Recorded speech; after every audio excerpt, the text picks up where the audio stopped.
Waalaikumsalam. Ustaz ingkang kinurmatan, niki ngagem basa Jawa Bu, lek ngetik masyaallah dawa nira. Ustaz ingkang kinurmatan saha rencang-rencang panitia Ahad pagi Masjid Al Walidain ingkang kula tresnani karana Allah, masyaallah. Ngapunten badhe tanglet ingkang angka sepindah pripun menawi kita terlambat salat maghrib saha isya ingkang dijamak awit imam sampun salat isya kita baru sholat maghrib, apakah menunggu imam tahiyatul akhir atau kita langsung tahiyat akhir sendiri ketika imam dan para jamaah yang lain melanjutkan rokaat keempat? Yang pertama tadi. Kemudian yang kedua, ingkang angka kalih, ketika mau menjamak sholat, seorang imam wajib mengatakan kepada makmum bahwa sholat kita mau dijamak dan qashar atau tidak. Ingkang jazakumullah khairan, Mas Ustaz. Yang pertama tadi tadi, monggo ta. Kadang ini ku basa napa diselakan nih.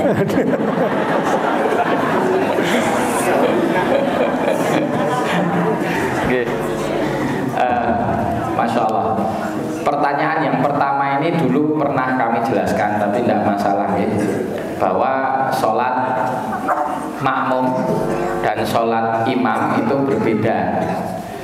Ini secara hukum fikih diperbolehkan perbedaan niat antara imam dan makmum.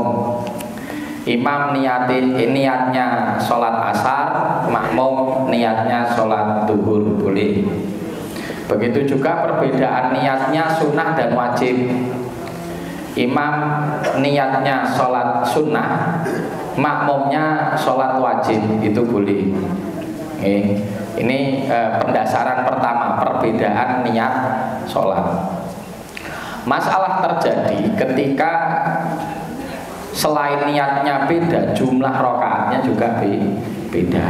Yang ditanyakan ini kasus jamaah atau selain jamaah, kasus jamaah atau selain jamaah, bahwa imamnya sholat isya tapi makmumnya sholat maghrib, itu 4 sama 3. Nah, apa yang dilakukan makmum di rokaat ketiga?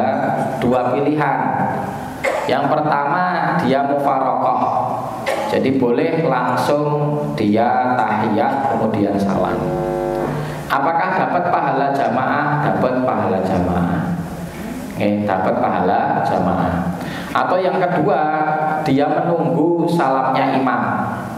Caranya rokaat ketiga, ketika yang lain semua berdiri, makmum yang sholat maghrib ini duduk, tidak ikut berdiri. Kemudian apa yang dilakukan? Selain dia baca tasyahud, atau boleh juga dia zikir dan doa sebatas yang dia hafal.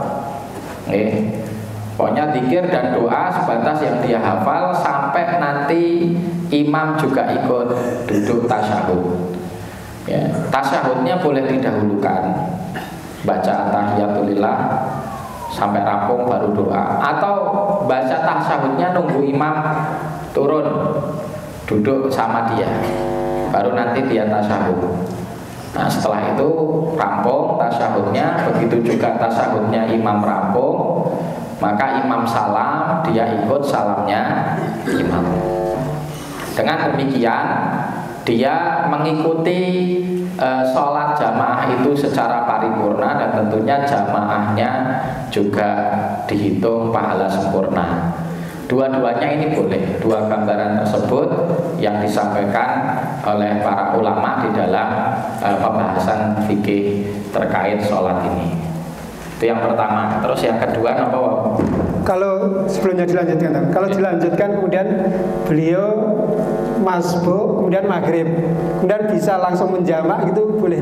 Tidak mengikuti imam? Enggak, kalau sholat isyaknya imam sudah rampung, dia tidak berhak jamak sendiri.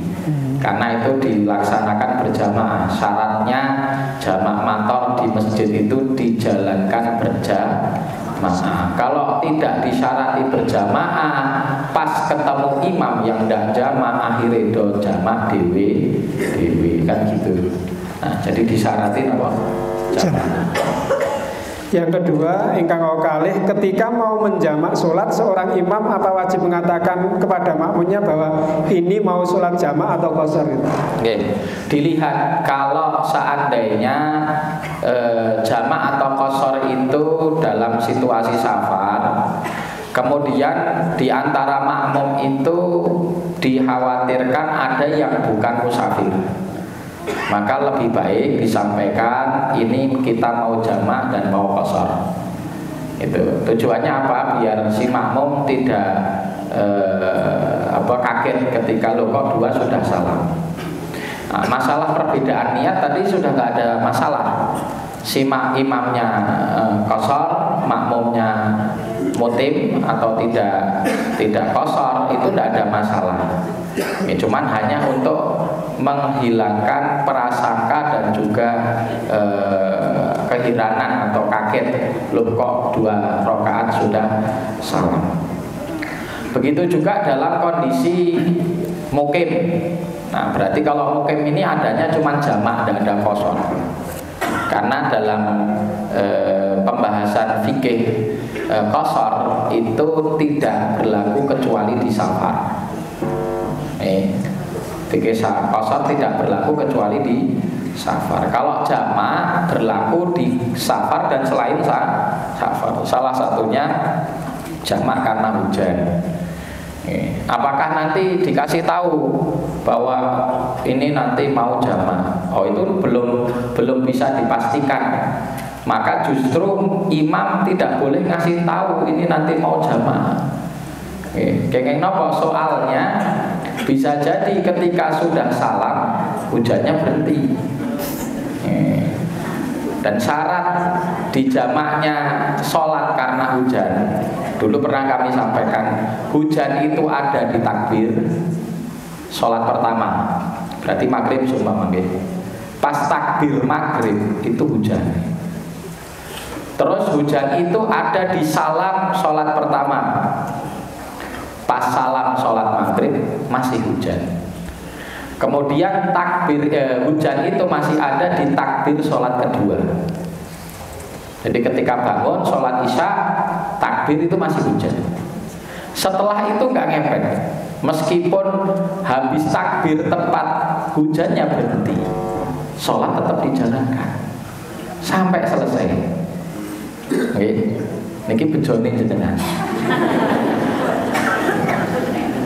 Sing ra bejo niku menjelang salam sholat maghrib hujannya berhenti.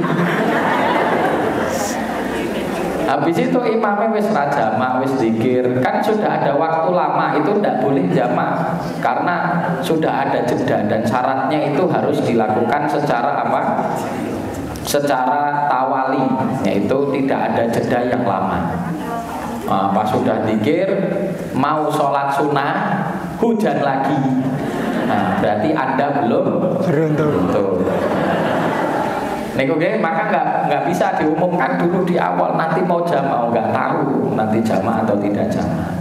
Terus biasanya masalah jamaah motor ini perkara yang sudah diketahui oleh jamaah masjid, jadi tidak harus disampaikan. Otomatis kalau pas hujan kok kemudian muadzinnya qomat, itu ya sudah paham bahwa akan ditegakkan lagi sholat jamaah. Maka tadi